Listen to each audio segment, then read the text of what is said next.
গণমাধ্যমকে নৈতিকতার পাঠ দিয়ে সনদ দিচ্ছেন বিসিবি সভাপতি, কিন্তু অভিযোগ উঠছে নিজ ঘরেই নাকি ডালপালা মেলছে দুর্নীতি। নাজমুল হাসান পাপনের আমলে ১৫ বছরে যে পরিমাণ দুর্নীতি হয়েছে তা নাকি ছাপিয়ে গেছে গেল ৬ মাসে। বোর্ড পরিচালক আদনান রহমান দীপনের এমন বিস্ফোরক মন্তব্যের পর প্রথমবার মিডিয়ার মুখোমুখি আমিনুল ইসলাম বুলবুল।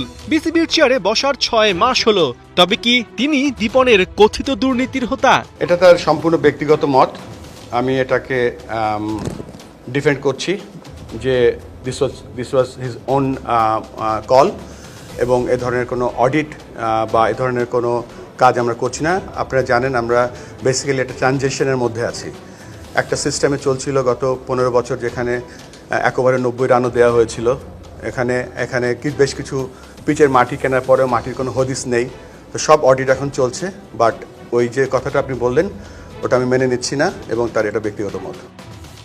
শুধু দুর্নীতি নয়, নানা ইস্যু নিয়ে বুধবার সকাল 11টায় বিসিবিতে অনুষ্ঠিত হতে যাচ্ছে বোর্ড সভা। স্বাভাবিকভাবেই বিপিএল থাকবে এই সভার মূল এজেন্ডা। তবে আগের আসরের ফিক্সিং কেলেঙ্কারির কোনো সুরাহা না করে এবারের আসর মাঠে গড়ানোয় দুর্নীতি নির্মূলে বুলবুলদের সদিচ্ছা নিয়ে উঠেছে প্রশ্ন। লোক দেখানো স্টেপে নিলাম থেকে 9 ক্রিকেটারের নাম প্রত্যাহার করা হলেও তাদের বিরুদ্ধে কোনো প্রমাণই এখন পর্যন্ত হাজির করতে পারেনি বিসিবি। তবে কি বোর্ড সভাপতি আসলেই অপারগ? এটা আমার জন্য একেবারে একটা নতুন ইভেন্ট, কেননা এটা 12তম বিপিএল। কখনো আমি কোচও হইনি বা কোনো কর্মকর্তা বা কোনো রোল ছিল না আমার কখনো। তো প্রতিদিন শিখছি, এবং এই খেলাটা প্রোটেক্ট করার জন্য, ভালো ক্রিকেট উপহার দেওয়ার জন্য যত ধরনের চ্যালেঞ্জ আমরা ফেস করছি, যে সেগুলো থেকে আমরা শিখছিও। তবে এটা ঠিক যে দুটো লক্ষ্য এবার বিপিএলের, একটা হচ্ছে একটা সুষ্ঠু এবং পরিচ্ছন্ন বিপিএল পালন করা, সাথে সাথে আপনারা জানেন যে বিপিএলের পরেই আমাদের T20 ICC বিশ্বকাপ আছে, সেটার যেন আমরা অ্যাটলিস্ট ডিরেক্ট প্রস্তুতি না হলেও এই ফরম্যাটের প্রস্তুতিটা আমরা নিতে পারবো। শুধু বোর্ডের আভ্যন্তরীণ কোন্দলই নয়, ঢাকার ক্লাব ক্রিকেট নিয়েও বিপাকে আমিনুল ইসলাম বুলবুলের কমিটি। বিসিবি নির্বাচনকে অবৈধ ঘোষণা করে ক্লাব ক্রিকেট না খেলার সিদ্ধান্ত নিয়েছে 44টি ক্লাব। এদিকে অন্তত 10টি ক্লাব দ্বিতীয় বিভাগ ক্রিকেটেও অংশ নিচ্ছে না। শুধু ঢাকা না, এই অচলাবস্থা গোটা দেশের জেলা ক্রিকেটে। বোর্ডের সাথে বিদ্রোহী ক্লাবগুলোর যে যুদ্ধংদেহী মনোভাব, তা নিরসনে কোনো সম্ভাবনাও আপাতত দেখা যাচ্ছে না।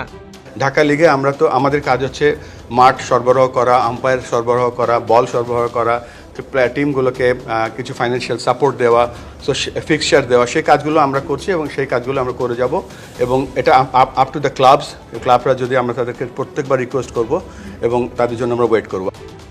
বাংলাদেশ ক্রিকেট বোর্ড ও বাংলাদেশ ক্রীড়া লেখক সমিতির যৌথ কর্মশালায় বিসিবি সভাপতি আসার কথা শুনিয়েছেন ঠিকই, তবে কথা আর বাস্তবতার ফারাক যে বড্ড বেশি। তারপরেও বুধবারের বোর্ড সভায় অনেক এজেন্ডাই উঠছে, যেখানে ক্রিকেট সংশ্লিষ্টরা ফাঁকা বুলি নয়, চান সমস্যার সমাধানের স্পষ্ট দিক নির্দেশনা। ক্রিকেট বোর্ডকে যে ট্রিপল সেঞ্চুরি প্রোগ্রামের মাধ্যমে রিস্ট্রাকচারিং করেছি, তো রিস্ট্রাকচারিংয়ের যে অডিট রিপোর্টটা পেয়েছি ফ্রম HR ডিপার্টমেন্ট, একটা এক্সটার্নাল HR আমাদেরকে অডিট দিয়েছে, সেই অনুযায়ী আমরা বোর্ডটাকে, এই বোর্ডের ওভারঅল অর্গানোগ্রামটা আমরা চেঞ্জ করেছি। সেটার অ্যাপ্রুভাল কালকে বোর্ডে আলোচনা হবে। আমরা বেশ কিছু বড় বড় হেডস আমরা অ্যাডভার্টাইজ করেছি, সেটা কিভাবে করব সেটা আলোচনা করব। বিপিএল একটা বড় আলোচনার বিষয়, এবং এখানে আরও ছোট ছোট কিছু ব্যাপার আছে, আমরা এই বোর্ড মিটিংয়ে আলোচনা করব। পার্থ বণিক, ৭১, ঢাকা।